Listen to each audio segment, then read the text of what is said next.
खरीफ का सीजन चल रहा है और किसान साथियों ने नर्सरी डालने की तैयारी शुरू कर दी है। धान की जो नर्सरी है उसका समय अभी चल रहा है, लेकिन सबसे बड़ा संकट है कि इस समय जो तापमान है वो काफ़ी ज़्यादा है और किसान इस समय जब नर्सरी डाल रहे हैं तो उसमें उनका जो बीज है वो मर जाता है, वो उसका जो अंकुरण है वो सूख जाता है क्योंकि तापमान इतना ज़्यादा है। तो किसान नर्सरी कैसे डालें और क्या सावधानियां बरतें, इसके लिए हमारे साथ हैं चंद्रशेखर आज़ाद कृषि विश्वविद्यालय कानपुर के डॉक्टर देवेंद्र सिंह साहब, जिनसे हम समझेंगे कि जो धान किसान है वो नर्सरी के लिए क्या तैयारी करें।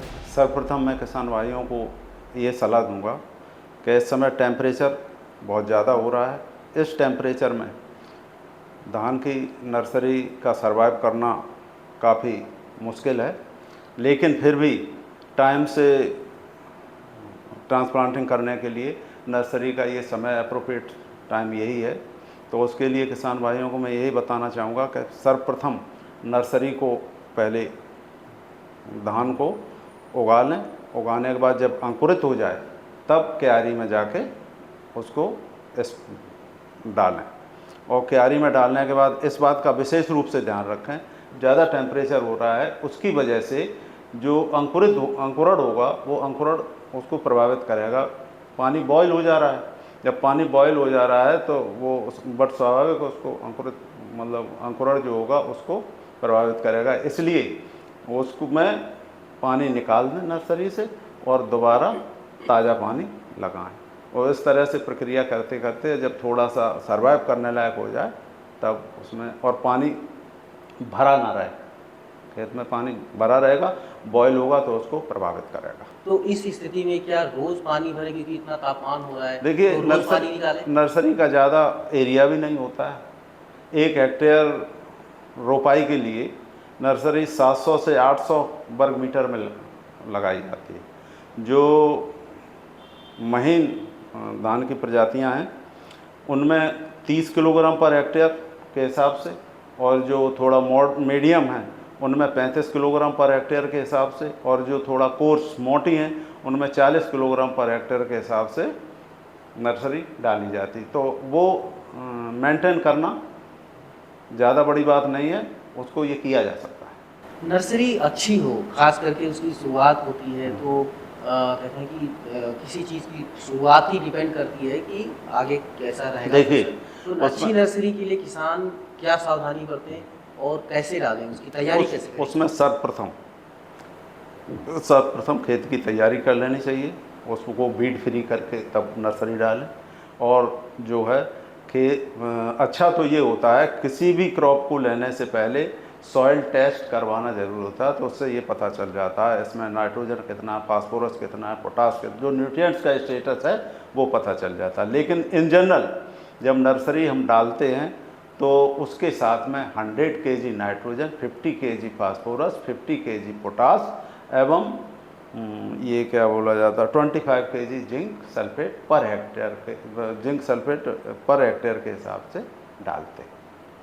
तो उससे नर्सरी अच्छी ग्रो होती है, और अच्छी नर्सरी जब ग्रो होगी उसके बाद ही अच्छी फसल की आप उम्मीद कर सकते हैं। जैसे 1 हेक्टेयर के लिए आपने तैयार की, तो in case of normal soil it will take 20 to 25 days, 20 से 25 दिन में ये तैयार हो जाएगी।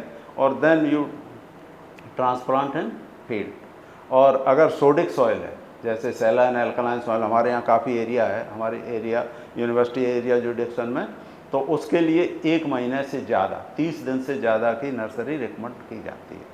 और उसके लिए जो टॉलरेंस वैरायटी है, जैसे ऊसर, हमारे यहाँ ऊसर की प्रॉब्लम है, ऊसर में जो भी 30 से 35 दिन की नर्सरी तैयार हुई और उसे भी नॉर्मल सॉइल में तैयार करें।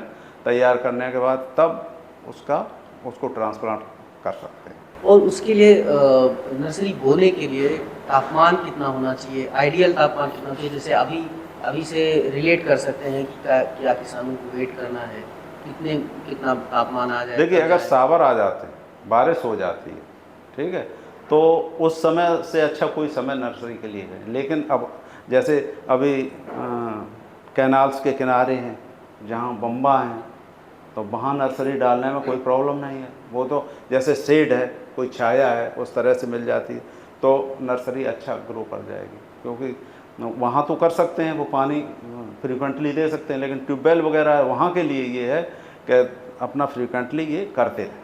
क्लाइमेट चेंज की वजह से काफ़ी चीज़ें उथल पुथल हो रही हैं, अचानक से बारिश आती है। क्या नर्सरी अभी लेट हो रही है किसानों को, तो अब उनको डीएसआर में जाना चाहिए, सीधे धान की बिजाई करना ज़्यादा फायदेमंद होगा? देखिए, आपने डीएसआर की बात की, डायरेक्ट सीडेड राइस। तो डायरेक्ट सीडेड राइस में हमारे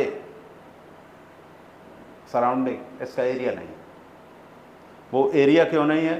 ड्यू टू बीड प्रॉब्लम। ये खरीफ की क्रॉप है, सावर आते हैं तो इसमें बीड्स बहुत होते हैं, विशेष रूप से घास, तमाम तरह की जो घासें हैं, रोटेंडस जैसे मोथा है, बहुत ज़्यादा प्रॉब्लम इसकी है। तो इस तरह की जो ये आती हैं तो उसमें डायरेक्ट सीडेड राइस जो है उसके लिए उसकी स्ट्रेटजी अलग है। डायरेक्ट सीडेड राइस के लिए सर्वप्रथम आपको बीट फ्री करना पड़ेगा फील्ड को, then you will go direct seeded rice, just like wheat sowing, direct seeded rice, upland rice. लेकिन हमारे यहाँ उसका एरिया नहीं है, नहीं के बराबर।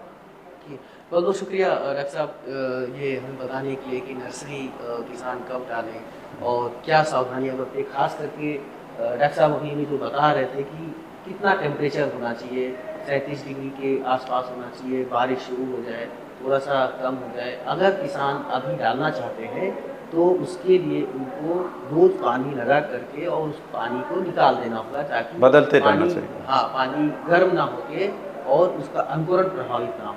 जी बहुत बहुत शुक्रिया हमें बताने के लिए। Thank you.